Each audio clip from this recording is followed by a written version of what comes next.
For generations, people have searched for answers about why certain ancient books describe black nations with roles that seem higher, deeper, or more significant than what modern history is taught. These descriptions were not presented as myths or fantasies, but as affirmations of identity, power, wisdom, and leadership that stretched far beyond borders and time. When you explore these lost texts, these forgotten writings, and these hidden manuscripts, you begin to see a pattern that challenges everything the modern world has tried to define. These books didn't portray black nations as footnotes to someone else's story. They portrayed them as central characters, innovators, guardians of knowledge, and carriers of a responsibility that shaped entire civilizations. And what makes this fascinating is not just the words on the pages, it's the confidence, the dignity, and the vision with which these nations were described. These books didn't speak in terms of limitation, they spoke in terms of greatness. They didn't focus on struggle, they highlighted purpose. They didn't dwell on suffering, they emphasized strength. And that alone should make every person pause and ask, why were these books forgotten, dismissed, hidden, or labeled as insignificant? Why do so many writings from centuries ago highlight the leadership of African nations, their mastery of philosophy, astronomy, governance, healing, architecture, diplomacy, and human development, yet these stories rarely make it into modern classrooms? The answer is not simply about history, it is about identity. Because when you know where you come from, you begin to understand where you are capable of going. The truth is that many lost books describe black nations as divine, not in a religious sense, but in a symbolic one. When these ancient authors used the word divine, they were pointing to a sense of elevated purpose, a sense of responsibility to uplift humanity, to protect knowledge, to build societies built on wisdom and justice, and to live with a depth of awareness that influenced entire regions of the world. These texts did not portray black nations as ordinary, they portrayed them as essential. They did not see them as victims, they saw them as visionary. And even if the modern world has tried to overshadow these stories with narratives of limitation, the truth remains. Greatness was written long before struggle was ever recorded. So when you hear that lost books describe black nations with divine roles, understand that this was about capability, responsibility, and influence. These writers recognized something powerful, something that even modern historians acknowledge when they study ancient African civilization. They recognized that these nations shaped the sciences, built monumental cities, guided trade routes across continents, advanced mathematics, created systems of writing, preserved medicinal knowledge, influenced philosophical schools, and laid the foundation for global culture in ways that scholars are still uncovering today. When you read the words of ancient travelers, historians, poets, and scholars, you see that their descriptions of African nations were filled with respect, admiration, and wonder. They wrote about kingdoms that thrived, societies that organized themselves with precision, scholars who studied the heavens with unmatched skill, and leaders who ruled with wisdom. They wrote about nations that didn't simply survive, they defined era. But here is the part that matters most. These ancient descriptions were never meant to glorify people for the sake of glorification. They were meant to remind future generations that identity carries responsibility. When those writers described black nations with elevated roles, they were pointing to a truth that is still relevant today. The truth that greatness comes with purpose, that knowledge comes with obligation, that strength comes with duty, that influence comes with accountability. And in many ways, the modern world has forgotten this message. For years, society tried to rewrite the identity of black people into something small, something broken, something disconnected from brilliance. But the lost books tell a different story. They remind us that the identity of black people did not begin with hardship. It did not begin with oppression. It did not begin with oppression. It did not begin with limitation. The identity began with knowledge, leadership, innovation, and creativity. It began with civilizations that thrived long before modern nations existed. It began with contributions that influenced the world in mathematics, agriculture, architecture, art, healing, metallurgy, language, and philosophy. The lost books recorded this because they knew the world would need these reminders in the future, especially during times when the truth would be overshadowed by noise, manipulation, and misinformation. When people today rediscover these lost writings, something powerful happens. They begin to rethink what it means to rise. They begin to reconsider what it means to lead. They begin to understand that the journey of Black people is not a story of falling and rising. It is a story of rising, being interrupted, and then rising again. Because true identity cannot be erased. It can only be forgotten. And forgotten truth can always be rediscovered. The ancestors who built these nations left clues for the future. Clues in the form of books, carvings, symbols, architecture, oral histories, and tradition. These clues were designed to remind every new generation that they were never ordinary, never insignificant, never inferior, and never powerless. So when you hear that ancient texts describe Black nations with divine roles, understand that they were speaking about a potential that still exists today. They were speaking about a capacity for leadership that still runs in the blood. They were speaking about a strength woven into the identity of a people who have survived every challenge thrown at them. And they were speaking about a destiny that cannot be stolen, only delayed. Because when purpose is written into the foundation of a people, no force in the world can permanently bury it. Today we live in a time when people are reconnecting with their history. They are searching for truth, not for the sake of ego, but for the sake of clarity. Because when you know the truth about yourself, you walk differently, you speak differently, you dream differently, you show up in the world with confidence, you make decisions with intention, you build with purpose, and you understand that the narrative told about your past does not have the authority to define your future. The lost books highlight something that cannot be ignored. When a people understand their origin, they ignite their potential. When they reclaim their history, they reclaim their direction. When they rediscover their strength, they elevate their generation. And nothing is more powerful than a generation that knows its true value. If there is one message that these forgotten manuscripts teach, it is this: your identity is bigger than your circumstance. Your potential is greater than your challenges. Your purpose is older than your struggle. And your future is brighter than any limitation that has been placed before you. The lost books did not exaggerate when they described Black nations with elevated roles. They were simply acknowledging what the world is beginning to remember again today, that these nations were thinkers, builders, visionaries, protectors of wisdom, and pioneers of human advancement. And the best part is this: the story is not over, because every generation writes the next chapter. You have the ability to continue the legacy, to rise with clarity, to build with courage, to lead with wisdom, and to live with purpose. You are not defined by what the world has forgotten. You are defined by what your ancestors knew, and they knew without question that greatness was always a part of your design. Many ancient texts describe Black nations with elevated roles because they were not inventing fantasies or imagining greatness. They were documenting what they saw, recording a reality that the world would later attempt to bury, distort, or erase. These writers witnessed civilizations that stood with strength and structure, societies built with systems that lasted for centuries, and cultures whose influence stretched far beyond their borders. They wrote about thinkers who studied the movement of the sun, the patterns of the stars, and the structure of the human body long before many other nations understood these concepts. They described architects who built with precision, mathematicians who solved problems that modern students still struggle to master, and philosophers who taught principles of justice, order, and community that influenced entire continents. They saw leaders who governed with strategy, vision, and understanding, leaders who were not only kings or queens in title, but in intellect, character, and responsibility. And because the world at that time respected what it saw,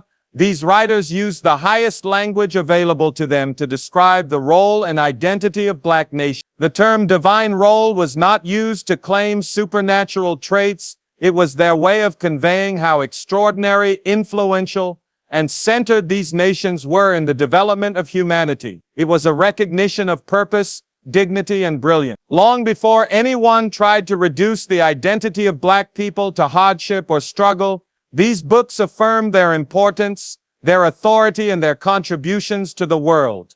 The tragedy is not that these writings existed, but that for centuries many people were denied access to them. As new powers rose and global narratives shifted, the image of Black nations was intentionally reshaped into something far smaller than the truth. History classrooms highlighted oppression but ignored the centuries of innovation that came before. Museums displayed artifacts but rarely explained the depth of knowledge required to create them. Scholars acknowledged ancient achievements but separated them from the people who made them possible. Yet the lost books tell a fuller story, one that is not confined to a single era or region. They describe the intellectual life of ancient kingdoms, the scientific breakthroughs of early African scholars, the political systems that inspired later societies, and the cultural values that kept entire regions united. They speak of nations that excelled not because they were lucky, but because they were intentional, disciplined, and connected to knowledge that was passed carefully from generation to generation. These texts didn't portray Black people as observers in history, they portrayed them as architects of it, and that portrayal was rooted in first-hand observation, not modern interpretation. What makes this even more significant is the timing of these writings. They were created long before the eras of colonization, displacement, or racial hierarchy. They were written before the world attempted to redefine Black identity into something weakened or limited. These books preserved an image of strength before the struggle, brilliance before the interruption, and purpose before the distortion. They are reminders that identity does not begin at the point where pain enters the story. Identity begins with the truth of origin, and for Black nations that origin is rich with accomplishment. When ancient writers used elevated language to describe Black nations, they were pointing to the greatness they saw in real time, greatness in leadership, greatness in discovery, greatness in organization, and greatness in influence. They saw nations that were not just surviving, they were thriving. They were building, they were advancing, and they were shaping the world in ways that many modern histories still struggle to acknowledge. When you expand your view beyond the rewritten narratives of recent centuries and look deeper into these lost texts, you begin to understand why reclaiming history is so important for the present generation. People who know their origin walk differently. They carry themselves with a quiet confidence that does not depend on recognition from others. They understand that their value is not defined by struggle or trauma, but by a legacy that began long before those chapters were written. The lost books show that the identity of Black nations is not something that needs to be manufactured or constructed today. It needs to be remembered. It needs to be restored. It needs to be honored. Because when a people reconnects with the truth of who they were, they unlock the truth of who they can become. These texts reveal that the greatness of Black people is not a new phenomenon. It is not a trend. It is not a sudden rise. It is the resurfacing of something ancient, enduring, and unbreakable. The most powerful part of this is that those ancient writers were not praising individuals. They were affirming culture. They were acknowledging societies built on collective intelligence, communities organized around shared values, and generations connected through knowledge rather than conflict. They wrote about educational systems where scholars studied for years beside elders who had mastered their craft. They wrote about cities planned with mathematical precision, irrigation systems that fed thousands, trade networks that connected continents, and cultural traditions that emphasized harmony, discipline, and purpose. These descriptions were not exaggerations.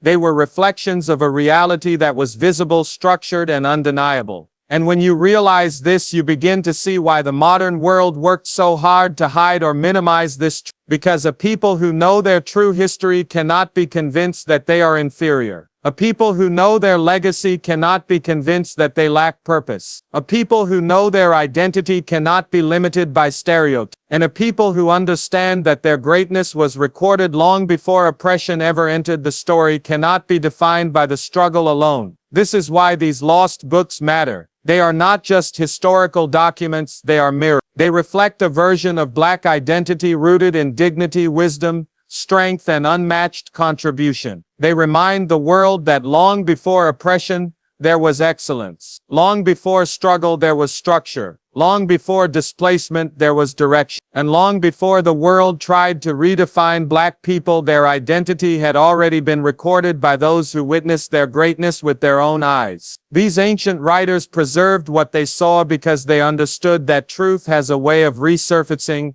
even when buried. And today, as more people rediscover these texts, the truth is rising again. Identity is being restored. Pride is being reclaimed. Knowledge is being honored. And generations are realizing that their story did not begin in the middle. It began at the top. And no matter what the world tried to erase, the truth always returns to those who seek it. Those lost writings did not exaggerate. They simply recorded what they saw at a time when the world had no reason to distort or minimize the achievements of black nations. These ancient observers witnessed societies that operated with remarkable order, impressive discipline, and intellectual depth. They saw communities built on structure rather than chaos, leadership rooted in responsibility rather than force, and knowledge passed down through systems that were carefully designed, not improvised.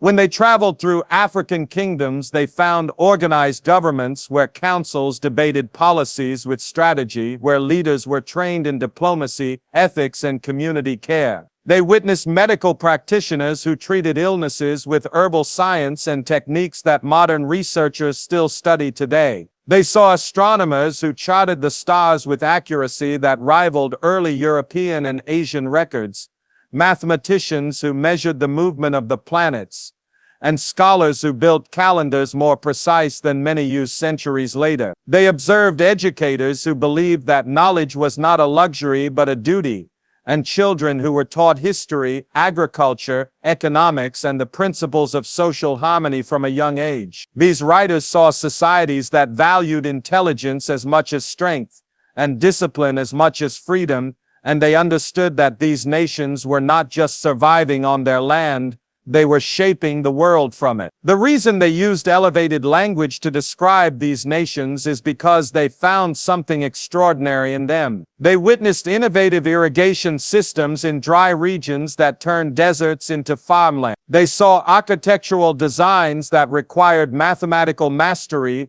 buildings aligned with celestial events, and city layouts that reflected an understanding of engineering principles still admired today. They wrote about trade routes stretching across vast distances, connecting North, West, Central, and East Africa with Asia and Europe. They recorded how these networks were maintained, not through force but through negotiation, skillful navigation, and disciplined economic structure. They described marketplaces filled with textiles, rare minerals, crafted tools, written manuscripts, medicinal herbs, and artistic works that displayed creativity and craftsmanship. To them, these were not ordinary communities, they were civilizations operating at a level of advancement that demanded respect, and respect is exactly what these ancient writers expressed. These texts also recognized that black nations carried a sense of purpose that guided their development. They noticed that these societies did not build for the moment, they built for the future. Buildings were designed to last centuries. Knowledge was preserved through oral traditions, manuscripts, carvings, and symbols to ensure that nothing valuable was ever lost. Agricultural practices were refined to protect both land and community. Social systems were created to maintain balance, cooperation, and shared responsibility. And because the writers saw this kind of structure, they understood that these nations were foundational pillars in human development, shaping ideas that would influence parts of the world that had not yet fully risen. The ancient texts described African civilizations as anchors of cultural, scientific, and philosophical progress. They recognized that these nations were not just important, they were essential to the unfolding story of human history. The leadership displayed in these societies was another reason ancient observers wrote about them with such high regard. They encountered rulers who were not distant figures but active participants in the daily well-being of their people. These leaders studied history, geography, and culture so they could make informed decisions. They led armies when needed, negotiated alliances, supervised construction projects, supported scholars, and ensured justice within their territory. Ancient writers were astonished by leaders who did not rely solely on power but on wisdom, strategy, and emotional intelligence. They described queens who commanded armies and negotiated diplomatic agreements, kings who upheld fairness in trade, elders who settled disputes with deep understanding of human behavior, and councils that included diverse voices to make balanced decisions. This level of leadership was rare in many parts of the ancient world, and it made a strong impression on the travelers, merchants, scholars, and historians who recorded what they saw.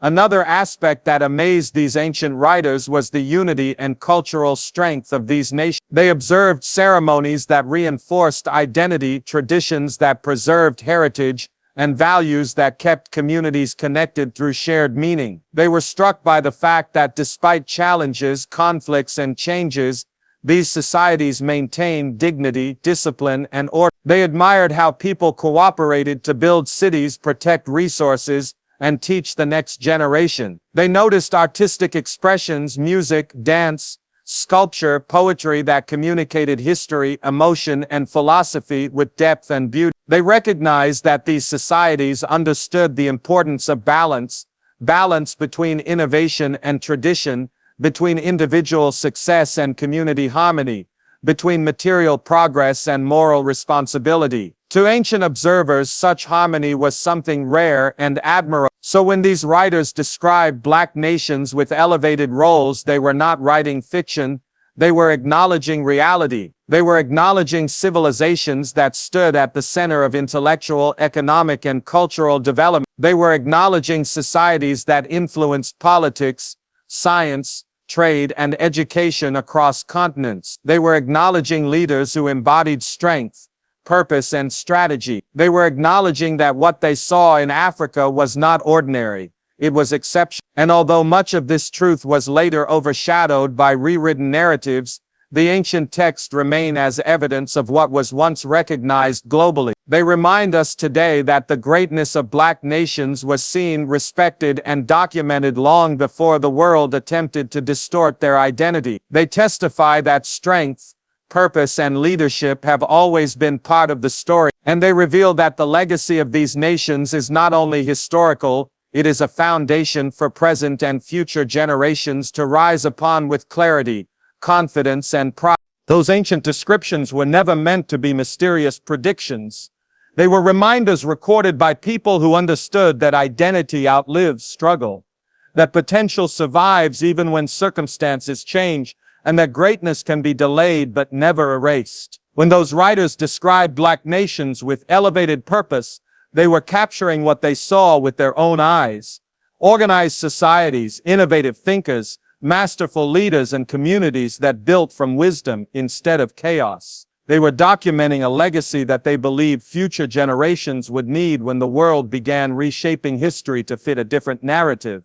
And now, centuries later, those reminders are resurfacing at the exact moment a new generation needs them most. Today, in classrooms, creative spaces, digital platforms, research institutions, and community movements around the world, young black individuals are rising with a level of awareness, ambition, and clarity that reflects those ancient records. They are stepping into roles that mirror what earlier scholars described: roles of influence, leadership, innovation, cultural preservation, and intellectual excellence. The awakening happening now is not accidental. It is a natural continuation of a legacy that never died, one that was preserved quietly in books, artifacts, oral history, hidden manuscripts, and cultural memory. When you watch young people excel in science, technology, medicine, engineering, agriculture, arts, writing, and entrepreneurship, you are witnessing the return of something that has always been inside them. It is the resurfacing of confidence that was once dimmed by centuries of misinformation. It is the restoration of identity that was intentionally scattered.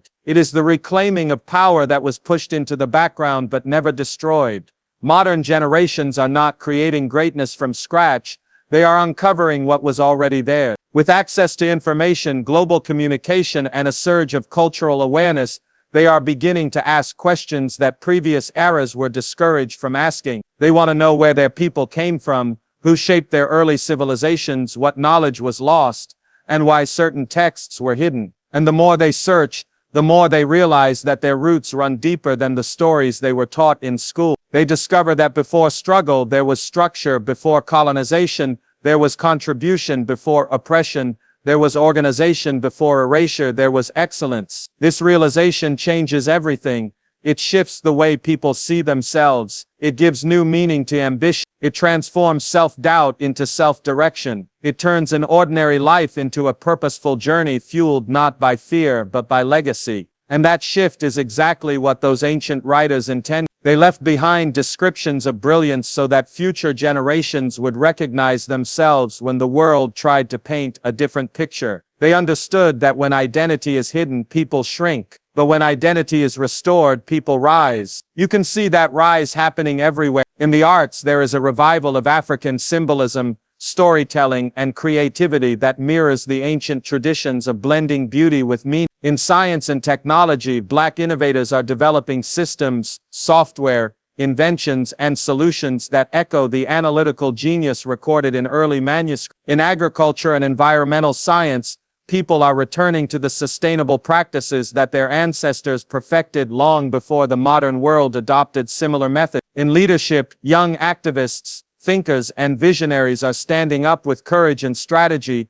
showing the same determination and clarity that ancient observers once admired. These patterns are not coincidences, they are reflections of inherited ability. When people reconnect with their true history, they begin to act like the individuals those early writers described. They begin to lead not because someone allowed them to, but because it is in their nature. They begin to innovate not because they are trying to prove something, but because creation runs in their blood. They begin to build communities not because they were instructed to, but because unity is part of their foundation. This is what rising into an ancient identity looks like, not imitation, not nostalgia, but continuation. What makes this generation unique is that they are rising with both awareness and intention. They understand the obstacles but refuse to be defined by them. They acknowledge the past but do not live trapped inside it. They see the gaps in knowledge but respond with curiosity instead of defeat. They are not waiting for permission to pursue greatness.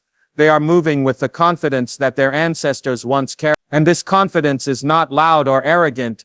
It is calm, focused, and deeply grounded. It shows up in the way they pursue education, the way they create businesses, the way they speak up for justice, the way they protect culture, and the way they build new paths where old ones were blocked. They are rewriting narratives not by rejecting the world but by expanding it. They are standing in fields that once excluded them and mastering them. They are entering industries that once ignored them and transforming them. They are returning to cultural wisdom that once felt distant and bringing it into the present with new energy. This is the rise that ancient texts hinted at, a rise not of domination but of restoration, not of superiority but of clarity, not of conquest but of contribution. In many ways, the biggest change is internal. People are beginning to see themselves not as afterthoughts in history but as central contributors to it. They are recognizing that their potential is not random, it is inherited. Their creativity is not accidental, it is generational. Their strength is not a reaction to hardship, it is part of their DNA. This understanding creates a level of resilience that cannot be shaken by temporary challenges. It builds a mindset where failure becomes a stepping stone, obstacles become lessons,